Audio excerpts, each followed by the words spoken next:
Hello and welcome back to yet another indie book review. My indie August has been going along fantastically. Now, this next one isn't actually a book that the author sent me a request for unsolicited. I actually asked for this one because, you know what? My indie August, it hasn't been queer enough yet. So for this one, I asked the author if they would send me a copy of Forgetting Chuck Taylor by Bailey Peters. Bailey Peters is actually a booktuber called BannedBrooke here on the interwebs. I will have her channel linked down below.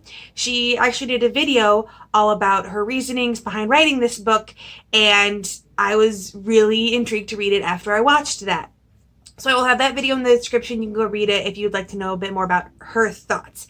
Now, this is an FF romance, and I am a queer woman, so I had to.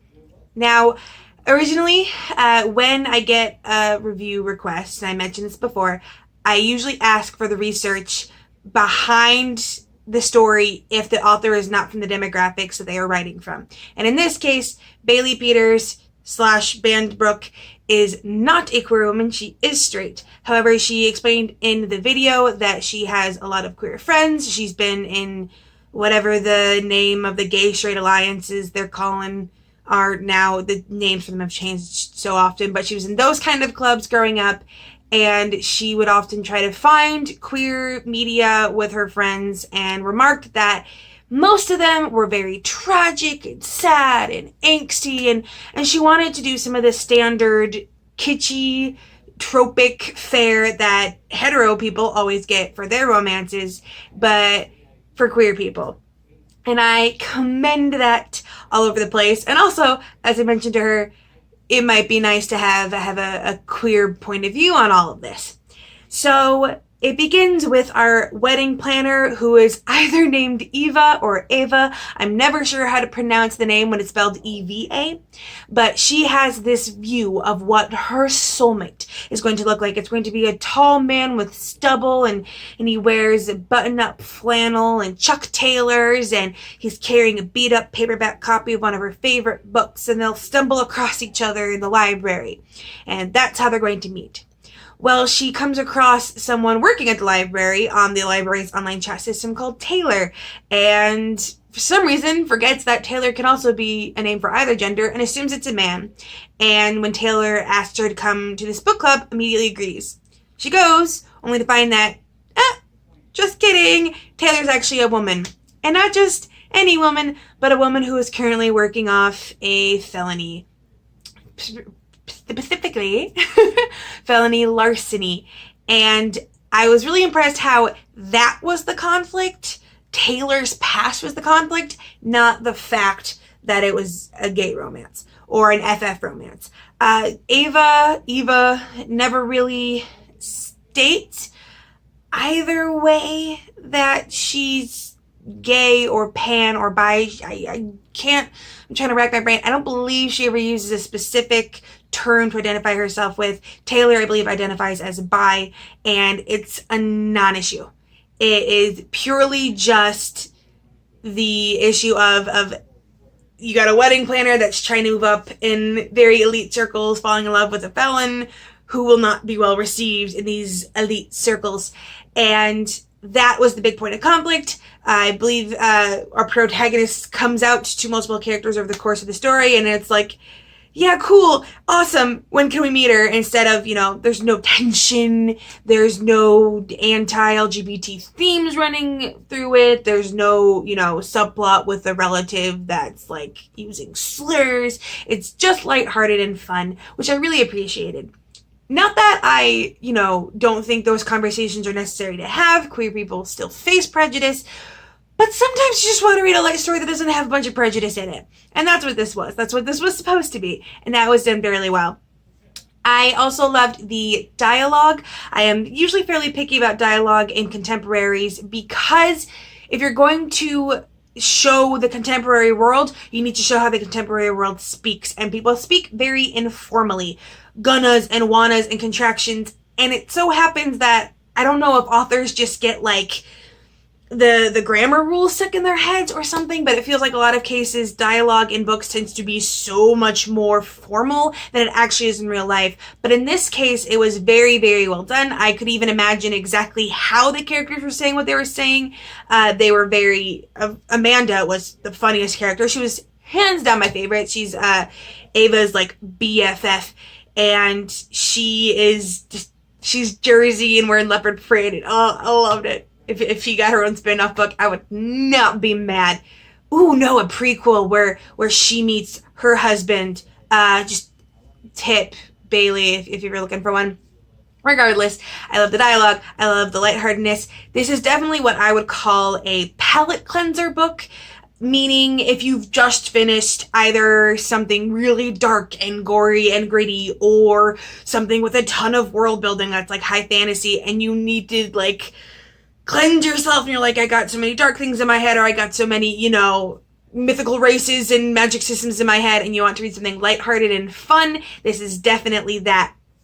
Now, all of this to say that this sounds like this should be like a minimum of 4-star, right?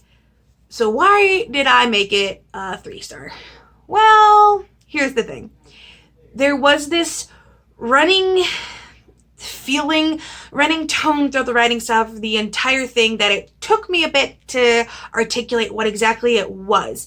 And the best way I can think of to describe it is that the writing style feels aloof.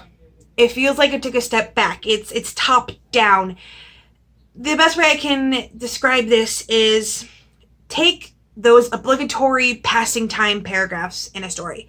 You just had a major scene or something or development, and then you have one of those over the next couple weeks paragraphs where they kind of give you a vague overview of everything that's been done, because nothing that happens in that time period is so earth-shattering that they need to go into detail. That's a necessary kind of paragraph to have. The problem is that like gigantic portions of this story had that same kind of tone when really I wanted to read it beat by beat. The biggest / most notorious evidence of that was during this one part where Ava and Taylor decide that they are going to write out vows to each other. Not necessarily wedding vows, but essentially promises that they're going to make for their relationship. And they decide to do this, and then the narrative turns to their vows included things like... I was like, no, I wanted to read them. Like, I wanted to read them as the characters wrote them word for word. And there was a lot of that kind of thing where it was like, I want to be in the character's head right now. I don't want this top-down overview. I want to know what it's like to drive to resolve whatever conflict just came up, and the feelings and that kind of thing. And a lot of it felt very stepped back. Now, it might be because that Bailey Peters is a straight woman writing this for queer friends, so it might be that kind of she can't really put herself in that place. But I don't want to assume that's entirely the reason, because obviously you can write from the perspective of a demographic you are not from and make it work. Obviously, again, I require, some kind of research, formal or informal, but it can be done. It might also be because this is, I believe, her debut, so it might just be a case of basically needing a little bit more experience in it. But in general, there was almost this feeling of like this was a first draft overview, and she had intended to go back and beef out these scenes and elaborate on these scenes and forgot. That's almost the vibe I got. And that wasn't so much to totally negate from the things that I did really well, but it prevented me from getting totally in the story. I am enough of a romantic and in love with romance novels that I get invested, even though they're all exactly the same and you kind of know the general layout, the general schematic of how a romance novel is going to work, but I still get invested. This time there wasn't as much investment, and that might have had something to do with the tone. Also, when I went to post the Amazon review, I noticed that there was another Amazon review already on there that was a 1-star. And I am morbidly curious. I always got to read those 1-star reviews because half of the time they're hilarious. This one, though, while being way overblown, they talk about how Ava was selfish and uncaring and a horrible protagonist and all that kind of thing. I'm paraphrasing. And yes, it was overblown, but I know exactly what they were talking about in reference to that. And I'm going to try not to spoil it, but suffice to say, there are decisions that Ava makes in the second half of the story that negate some feelings she is said to have.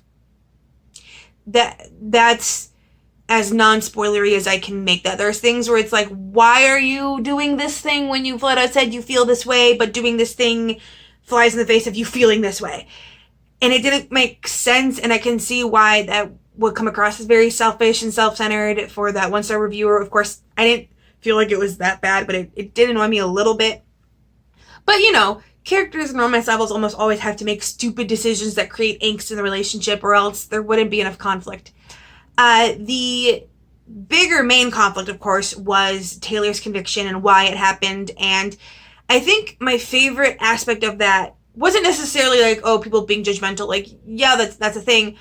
The greater thing for me that I really felt for with Taylor was she has this overwhelming need to set some mythical karmic balance correct. Because she has this larceny, because she has this felony, because everything kind of fell out because of it, she's got this drive to be like, okay, I did this bad thing and now I have to do all these good things to reset things, and it's kind of running on guilt. I wish there had been a little bit more resolution with that, a little bit more emphasis on her path to forgiving herself and not dying or drowning over the guilt of that one thing she did when other people have already forgiven her for it. So I would have liked a little bit more with that.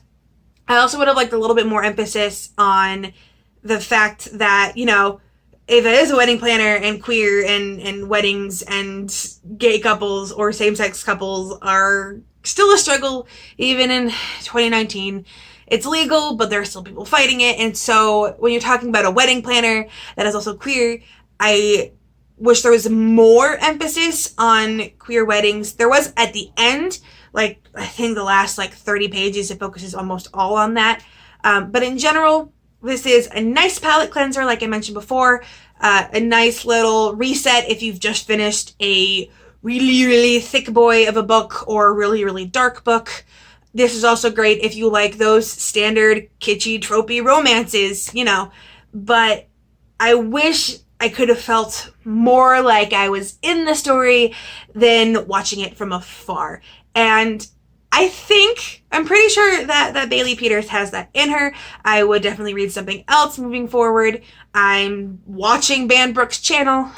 Just needed to be a little bit more in it. And I would like to see a story from her perspective that was written not for someone else, but for herself. Because those are the best stories, where it's like, there's this story that's inside me and I need to get it out. Those have some of the best gut punches. Those are some of the best, deep emotional aspects. And so I would love to see that from her.